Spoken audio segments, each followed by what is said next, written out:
إن تشرب الفرد للخوف هو بمثابة ابتعاده عن الذات واختفاء مظاهر التصالح مع عموم الأشياء التي تخص مزايا الإبداع الفردي في الوجود. لهذا يعمل السلطويون على تشبع المجتمع بالخوف منهم، بغية حصر الحياة الاجتماعية في مظاهر الامتثال لولي النعمة والقائد الأبد، والهتاف له وفداؤه بروحه وما شابهه من شعارات.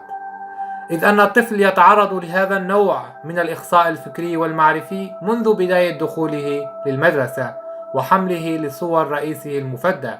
لقد جعلت النظم الشمولية من الفرد منافقا ذليلا لا يجب أن يتحول لناقد، بل لمسلم لحقيقة واقعه، مرتهنا لكل لحظة خوف، جاعلا من نفسه مريدا رديئا بأبسط الأحوال، يقبل على ما وضع على طاولته إثر خوف وقمع وتهويم ممنهج، ليكون بذلك مجرد مقاول أو عامل رديئا في مصنع الخضوع للأوامر والالتزامات الباهتة المستمدة من عوائد ثيوقراطية دينية تم تحويرها بما يلائم ذهنية الحزب الإيديولوجية، لتتحول إلى دين شامل مكتظ بالخوف والطاعة القسرية، والخوف من الأمن بدل من الاطمئنان لوجوده.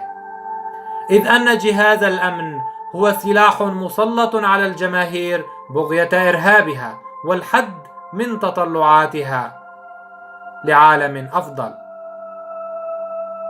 تسوده ثقافة الاختلاف وحرية التعبير. فحقيقة النزوع للعصيان والتمرد تدفع بالمرء للتساؤل عن سر ارتياده لجغرافيا الخوف المشتقة عن عوالم تعج بالعصاب والسادية، إذ أنهما يوهنان الذات، يضعفانها على الدوام، حيث لا إرادة في ظل الرهبة، ولا يكاد المرء يدخر شيئا من سعة الفهم إزاء الإقصاء للحياة الطبيعية، حيث يسهم الموت في الخمول على الصعيدين الروحي والذهني، حيث ينعدم الإدراك باختفاء الحرية والتعبير عن الرأي. تتعطل مدركات ومواهب المعرفي، إذ يجد نفسه في بوتقة حصار مطبق، حيث تتجسد الأوهام والتقاليد المحبطة في ذوات الأفراد. ينتج الخوف ذلك العنف وجلد الذات إزاء خيبات وأوجاع متراكمة. يفرز الخوف أيضا الحرب الأهلية، فالأفراد ينفسون عن خوفهم من السلطة عبر شجارهم واحتقانهم ضد بعضهم البعض، حيث يجوعون ولا يجدون غير العنف وسيلة لإفراغ طاقة الخوف الكامنة في دواخلهم. لنجد أن ذلك كله مدعاة تفكر بحقيقة السلطة التي تعمل ليل نهار لتكبيل مجتمعاتها بأشكال التهويم والإخصاء المعرفي. ثمة علاقة بين الأب العنيف ورجل الأمن العنيف، في أنهما يعملان تحت ظل القائد الإله الذي يلهث خلفه قطيع آدمي خائف يزيف طبائعه تبعا لمشيئة منظومة القمع، تلك المنظومة التي بنت إمبراطوريتها الإرهابية من النصوص الدينية المقدسة، والتي شرعنت مكوثها ووصايتها على شعوب لا تنفك عن ممارسة خضوعها بضرب من الاتكال والجمود وبصك مقدس لا مجال للشك فيه، حيث للخوف رمزية كبيرة عظيمة التأثير على الحياة الدقيقة للمجتمع وأطوار أفرادها.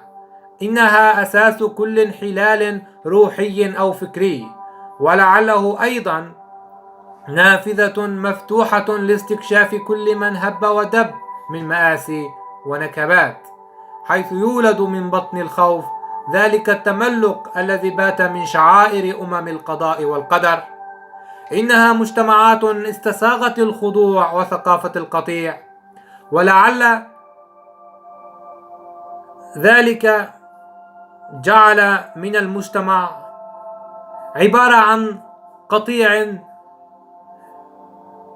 يعطي ثقافته وارتهانه للجيل التالي ثقافة القطيع ولعق أحذية القادة والأولياء والمتصوفين أصحاب البركات، حيث تشرب المجتمع أدبيات القائد الملهم الذي يفكر بالنيابة عن الغالبية المطأطئة.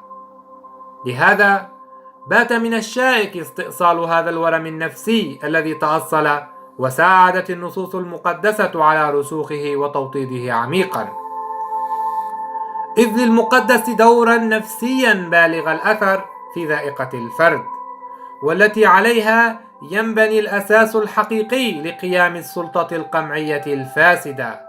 إذ حينما تنشغل المعدة مع العقل في البحث عن لقمة العيش كل يوم، لا يتراءى في ذهن اللاهث نحو الشبع إلا إرضاء من بيده مفاتيح كل شيء، وهما على كل شيء قدير. إذن لنتأمل من جديد هذه العبارة: حينما تنشغل المعدة مع العقل في البحث عن لقمة العيش كل يوم، لا يتراءى في ذهن اللاهث نحو الشبع إلا إرضاء من بيده مفاتيح كل شيء، وهو على كل شيء قدير. هذا من ناحية، ويرادفها على الطرف الآخر سلطة تحتكر الجهد والعمل، وعلى اللاهث إبداء كل مظاهر التملق والصمت حتى يتيسر له الحد الأدنى من الحياة الجيدة. ومن هنا تتشكل أولى لبنات الخوف.